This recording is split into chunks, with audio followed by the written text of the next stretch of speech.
Institutes of the Christian Religion, Book 3 by John Calvin. Translated by Henry Beveridge. Chapter 9. Of Meditating on the Future Life. The three divisions of this chapter. First, the principal use of the cross is, that it in various ways accustoms us to despise the present, and excites us to aspire to the future life. Sections 1 and 2. Second, in withdrawing from the present life, we must neither shun it nor feel hatred for it, but desiring the future life, gladly quit the present at the command of our sovereign Master. Sections 3 and 4. Third, our infirmity in dreading death described, the correction and safe remedy. Section 6. Sections 1.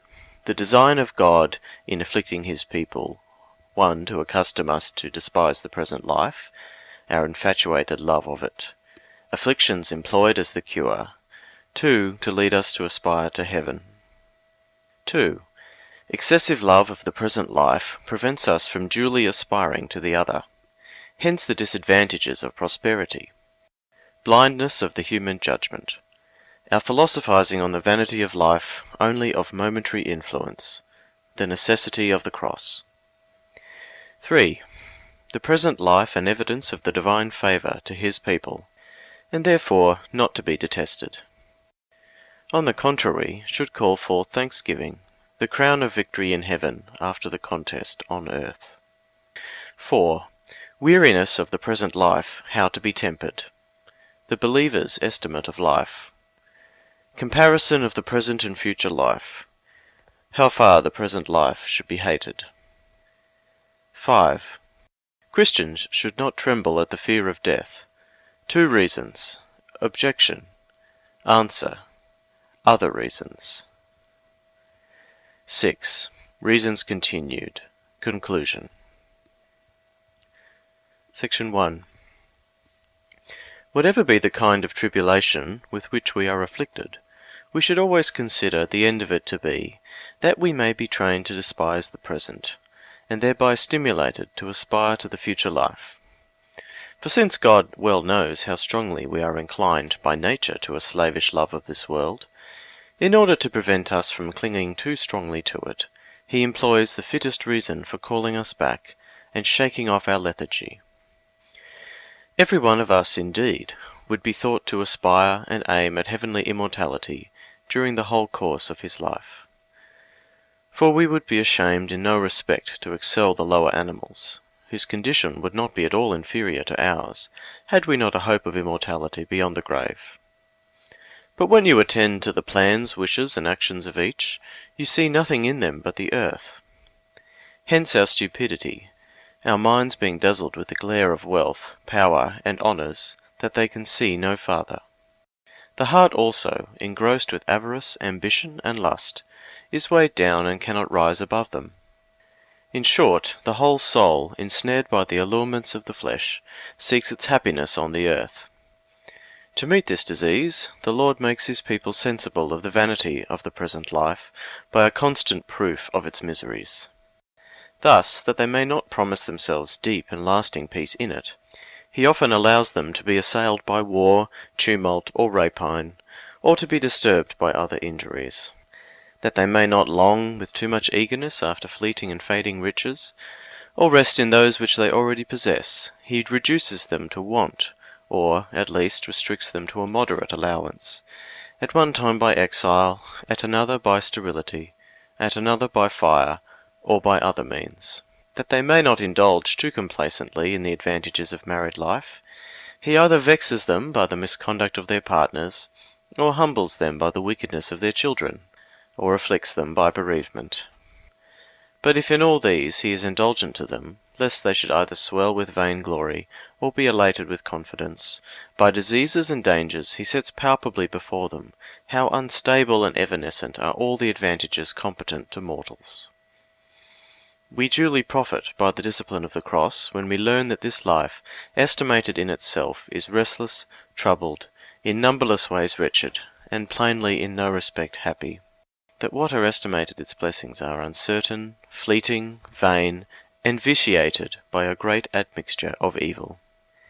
From this we conclude that all we have to seek or hope for here is contest, that when we think of the crown we must raise our eyes to heaven, for we must hold that our mind never rises seriously to desire and aspire after the future until it has learned to despise the present life. Section 2. For there is no medium between the two things. Earth must either be worthless in our estimation, or keep us enslaved by an intemperate love of it. Therefore, if we have any regard to eternity, we must carefully strive to disencumber ourselves of these fetters.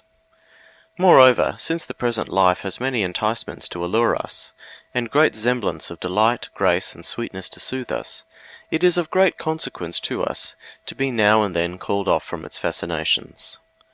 For what, pray, would happen if we here enjoyed an uninterrupted course of honour and felicity, when even the constant stimulus of affliction cannot arouse us to a due sense of our misery? That human life is like smoke or a shadow is not only known to the learned. There is not a more trite proverb among the vulgar. Considering it a fact most useful to be known, they have recommended it in many well-known expressions. Still, there is no fact which we ponder less carefully, or less frequently remember. For we form all our plans just as if we had fixed our immortality on the earth. If we see a funeral, or walk among graves, as the image of death is then present to the eye, I admit we philosophize admirably on the vanity of life. We do not, indeed, always do so, for those things often have no effect upon us at all. But, at the best, our philosophy is momentary. It vanishes as soon as we turn our back, and leaves not the vestige of remembrance behind. In short, it passes away, just like the applause of a theatre at some pleasant spectacle. Forgetful not only of death, but also of mortality itself, as if no rumour of it had ever reached us, we indulge in supine security as expecting a terrestrial immortality. Meanwhile, if anyone breaks in with the proverb that man is the creature of a day, we indeed acknowledge its truth, but, so far from giving heed to it, the thought of perpetuity still keeps hold of our minds. Who then can deny that it is of the highest importance to us all, I say not, to be admonished by words, but convinced, by all possible experience, of the miserable condition of our earthly life, since even when convinced we scarcely cease to gaze upon it with vicious, stupid admiration, as if it contained within itself the sum of all that is good. But if God finds it necessary so to train us, it must be our duty to listen to him when he calls, and shakes us from our torpor, that we may hasten to despise the world, and aspire with our whole heart to the future life. Section 3. Still, the contempt which believers should train themselves to feel for the present life must not be of a kind to beget hatred of it or ingratitude to God.